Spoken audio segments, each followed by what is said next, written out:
Di video kali ini, saya akan berbagi pembelajaran seputar apa, kenapa, manfaat, dan bagaimana tarot bekerja. Apakah tarot hanya keramalan, seperti metode lainnya, atau bukan?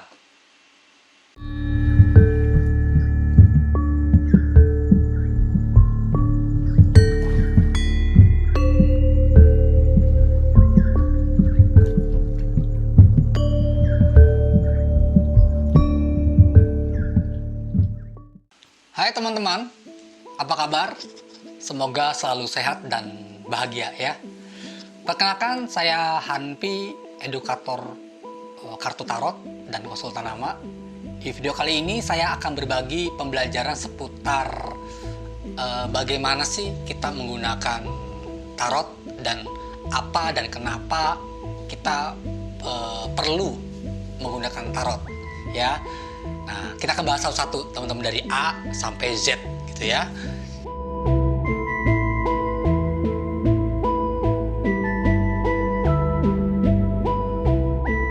Jadi begini, dulu sebenarnya tarot ini berawal ketika saya masa remaja gitu ya. Suka ya biasa ya, namanya anak muda, jodoh-jodohan, cinta-cintaan ya.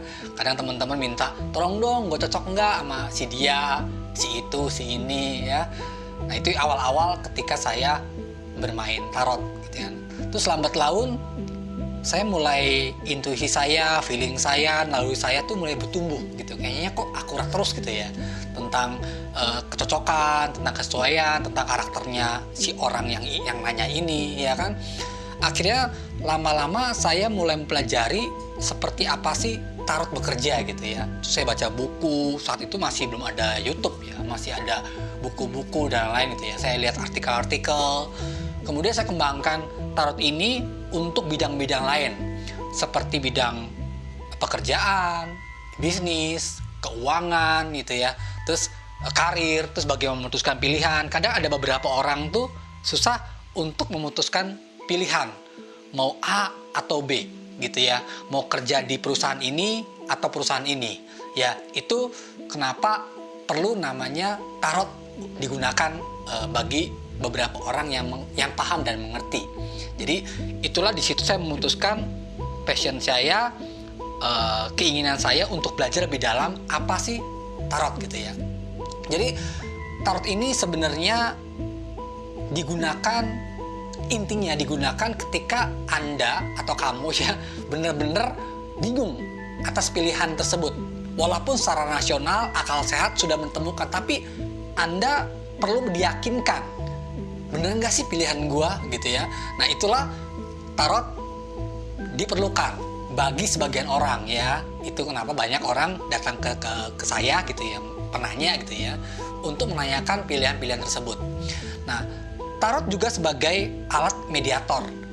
Pengertian mediator adalah mediasi untuk mengungkap secerca rahasia misteri hidup bagi seseorang ya. Misteri hidup tuh misalnya orang ini nggak tahu nih seperti apa karakter yang aslinya atau bakat alaminya gitu ya. Dengan hadirnya tarot, itu misteri itu akan terungkap ya. Dari mana? Dari pikiran bawah sadar dia yang diwakilkan oleh pilihan kartu tarotnya. Jadi tarot ini sebenarnya adalah sinkronisasi antara bawah sadarnya si penanya dengan tarot ketika orang ini sedang mengocok kartunya lalu dipilih ya. Jadi tetap ada sinkronisasi. Nah terus tarot ini juga digunakan beberapa orang ya, beberapa pakar untuk divinasi. Divinasi adalah tanda kutipnya meramal. Meramal bukan artinya meramal yang buruk ya, memprediksi sesuatu yang bakal terjadi.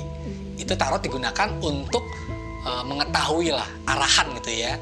Dan tarot pun digunakan oleh sebagian orang, oleh pakar tarot untuk mengidentifikasi rintangan atau masalah hidup si penanya. Nah itu dari fungsi-fungsi tarot dan manfaatnya. Jadi kenapa dan apanya itu di situ ya.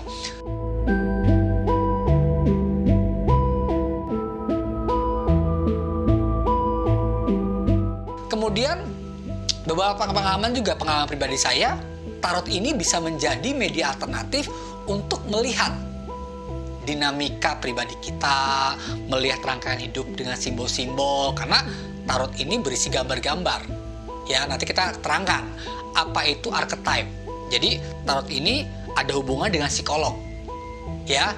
Nah, bahkan tarot ini pun bisa membaca subconscious mind, pikiran bawah sadar seseorang. Nah, dari sinilah kita atau yang pakar tarot ini akan membaca pikiran bawah sadar si penanya, ya. Nah, itu yang terjadi gitu ya. Bahkan tarot ini juga sebenarnya bisa digunakan untuk melihat perspektif atau pandangan hidup seseorang dari sisi yang berbeda ya, bukan sisi rasionalitas ya. Nah, salah satu cara untuk membangun kecakapan intuisi atau keinginan tahu pada tarot adalah mempraktekannya. Jadi kadang ada orang yang memang ketika udah memahami tarot, orang ini menginterpretasikan setiap hari atau mungkin bukan setiap hari ya. Kadang ketika bingung mulai membaca tarot, mulai praktekkan tarot. Nah,